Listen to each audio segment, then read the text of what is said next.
Hi, this is Corey Johnston, and today's lesson is going to be a prequel of a previous lesson from the 16th chapter in the book of Acts.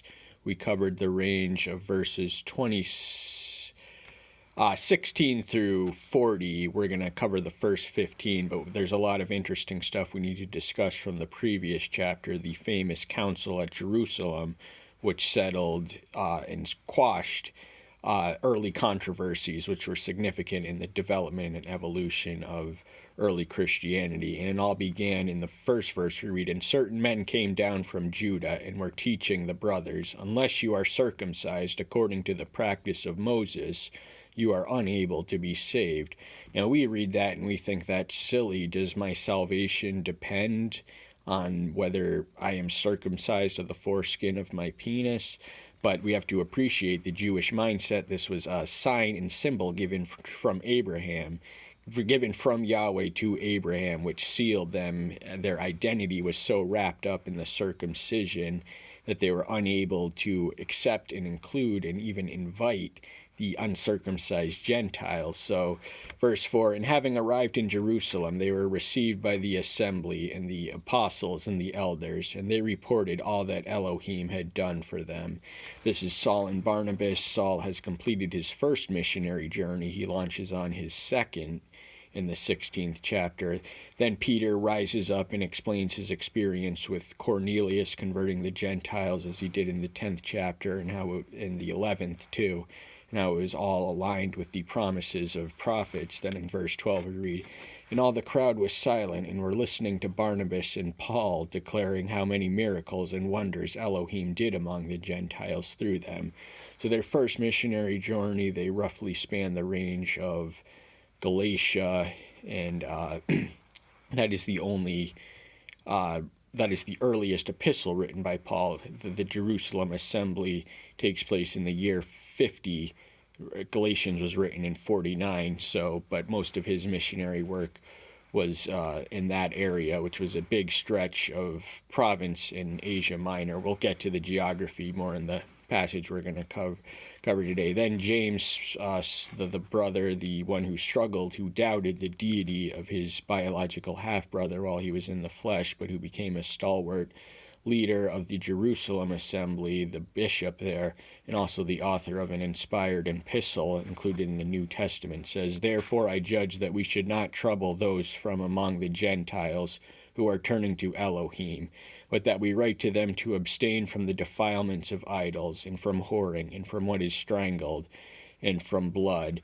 So circumcision is okay. It's not necessary, but what is necessary is that they do not indulge in idolatry that can compromise the purity of the exclusive worship and adulation that we owe to Elohim, who we have a broader understanding of him than the Jewish people. And sexual sin, they can't do that. This was commonplace. The Greco-Romans were sexually liberated people, even by the standards of today.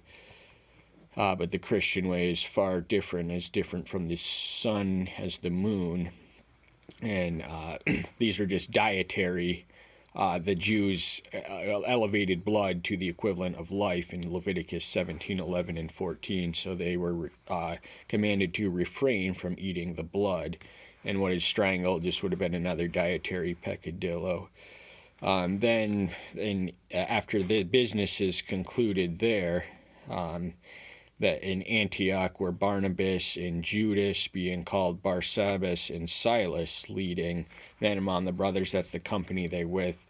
And they are sent from Antioch to Paul's second, to the brothers who are the Gentiles in Antioch, in Syria, and Cilicia. Greetings. So these men are sent there, men who have given up their lives for the name of our Master Yahshua Messiah. Paul had by this point risked his life and risked his limb for the sake of the good news almost instantly, as soon as he had to be escorted through a basket through the synagogue in Damascus, over the city walls of Damascus, where he had erupted into a riot. Was the first thing he did when he was converted. Then he spent about 3 years in Arabia receiving direct revelation. But they spread the news wherever they go, so Jerusalem is at this point the capital and the center and the nucleus of the Christian faith, and it's not until later, Antioch is where we read in 1126 that they first came to be known as Christians, that Antioch replaces Jerusalem, but Jerusalem still would have been looked to as the sentimental center of it. And this is where Paul launches his 3 missionary journeys from. The second one begins in the chapter we're going to be covering today.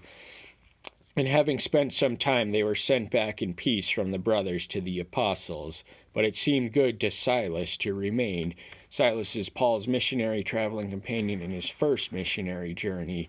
He thought it was best to remain, so he goes one way. But Paul and Barnabas continued in Antioch, teaching and bringing with many others also the good news, the word of Yahweh. Barnabas is Silas's replacement for this next journey. Or actually, don't quote me on that. We'll find out later. And after some days, Paul said to Barnabas, "Let us now go back and visit our brothers in every city where we proclaim the word of Yahweh and see how they are." So he had evangelized, and now he wanted to edify. He wanted to go back and make sure and strengthen the seed that he had planted, because in Galatia already these Pharisaical Christians, the same one who insisted on circumcision, the early heretical sect of the Judaizers, had crept in when he was gone, and so he felt his presence. Evangelism without edification is a hit and run, and you're not doing anyone any favors in the long run. And Barnabas purposed to take with him John, called Mark. That's John Mark, the author of Mark, more familiarly known as Mark, the author of the Gospel. He was first cousins with Barnabas. But Paul thought it not fit to take with them the one who withdrew from them in Pamphylia and had not gone with them to the work. So sometime during the first missionary journey, Mark retreated from the evangelical expedition, and that upset Paul, and of course they later reconciled. But a sharp feeling therefore came to be, so that they parted from one another, and so Barnabas took Mark and sailed to Cyprus. Cyprus is that island in the eastern Mediterranean, and Barnabas parts way with Mark. There's no beef between Paul and Barnabas, but Barnabas is Mark's cousin, and Saul chose Silas and went off, being committed by the brother to the grace of Elohim. And he went through Syria and Cilicia, strengthening the assembly. So Silas effectively replaces Barnabas. I may have confused that earlier, but just to clarify, and he's the one to whom he goes. His second missionary journey begins with him edifying that which he already evangelized. Now marks the dawn of the lesson itself, first verse, 16th chapter. And he came to Derbe and Lystra, and see a certain disciple was there, named Timothy, the son of a certain Jewish woman who believed, but his father was a Greek. So these two locations are near Syria and Cilicia. That's in the eastern Mediterranean, the Asian part. And this disciple there named Timothy, now they were to form a lasting friendship that would last at least 15 years from this point. Timothy is the recipient of Paul's latest epistle, the second epistle to Timothy, which was written 68 AD when Paul was imprisoned in Rome. And in between them, he had kind of flourished as his spiritual son, his pastoral protege, man so affectionately regarded that he included him in mention of 5 of his epistles. And this man, Timothy, was the son of a certain Jewish woman. His grandmother is identified as Eunice in one of the Timothys, from whom Timothy learned the sacred scriptures from a very early age at her knee. But his father was a Greek, and he wasn't a believer, so that he wasn't circumcised either, as we'll learn. And even though the circumcision controversy was squashed, this is later, and Paul, for reasons we'll discuss, insists that Timothy get circumcised, who was well spoken of by the brothers who were at Lystra and Iconicon. So he had a good reputation amongst the brothers, that is the Christians, that is the church. There was churches at Lystra and Iconocum. These are two locations in the eastern Mediterranean, and his reputation reached Paul, and Paul was attracted to him instantly and used him and assigned him to very delicate and trustworthy tasks as their relationship developed. Saul wanted to have this go with him, and he took him and circumcised him because of the Jews who were in those places, for they all knew that his father was Greek. So Saul sees something in this man. He sees the potential, the makings of a minister, and he wants to train him in intimate discipleship. He wants him to be his disciple, go where he goes and do what he does, and watch and learn from him. But even though the circumcision controversy is officially settled, it is not fully settled. There are still Jewish prejudice, harboring their Jewish prejudice, and they know that this man's father was a Greek, so they are suspicious that he is not circumcised, and to them it was important that it was to be circumcised. But Timothy wasn't circumcised for his salvation. He was circumcised for the purpose of being the most effective evangelist, and that's what Paul deemed necessary to reach the heavily Jewish regions that he was intent on evangelizing. So it was necessary for him, and in Galatians 2:3 we read that it was at his insistence that Titus, who was a full-blown Greek Gentile, was not circumcised, also to make a point. And as they went through the cities, they delivered to them the regulations to keep, which were decided by the apostles and elders at Jerusalem. These are the 4 regulations. Remember, abstain from the defilements of idols, whoring, and strangled, and from blood. And these are what he earlier referenced in 15:29. He's doing it the same thing.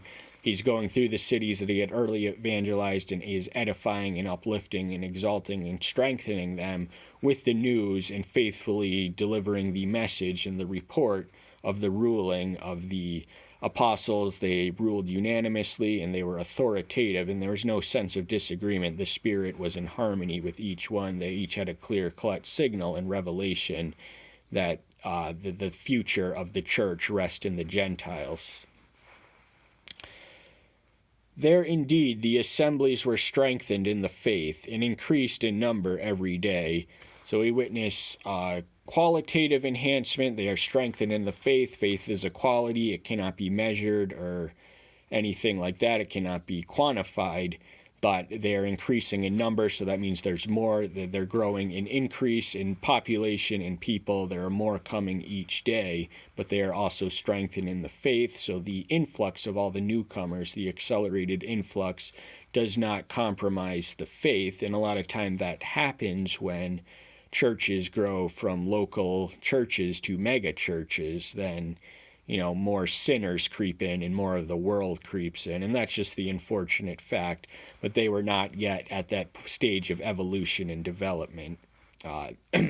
The places that, so he's not evangelizing anything new. He's returning to the territory he already covered. He doesn't actually evangelize until Philippi, and we'll read that Paul had plans, but the Spirit had other plans, and the Spirit intervened with Paul and company and sent them one way. They were trying to go another way.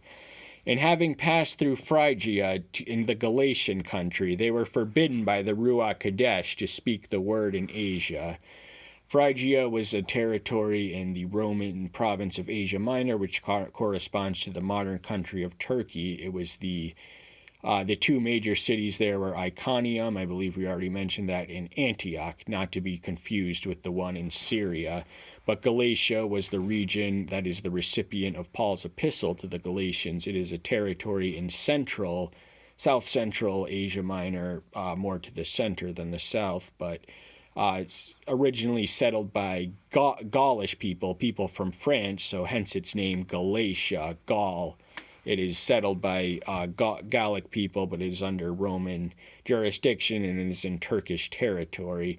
But they were forbidden, and the Spirit who had led them this far for once tells them to slow down or to not go somewhere. And there are 3 things that we can receive in answer to our prayers. It is no, not yet, and yes. So when the Spirit says not yet, that just means don't go there yet. He has something in store. If he closes one door, he always opens another.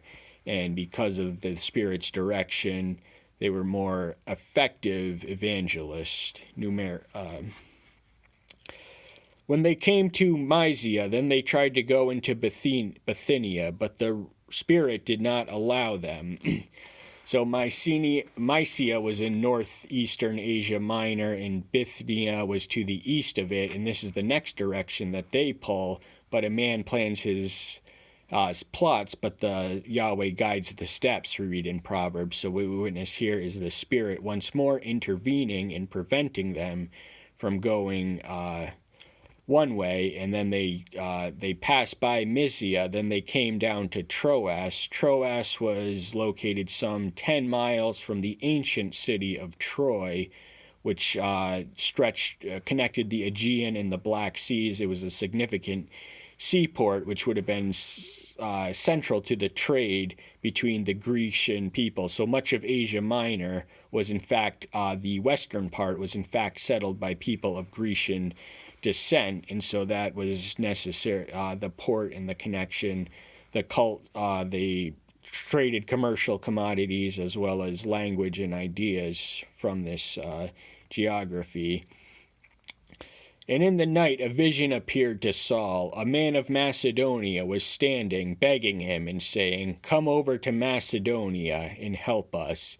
Now the Spirit had earlier stopped him, and we don't know how he stopped him. It may have been, but we do know that he stopped him. But here we read that he is reaching out to him specifically in a vision, which is a form of revelatory communication entailing a visual element. So Paul sees something and he hears something.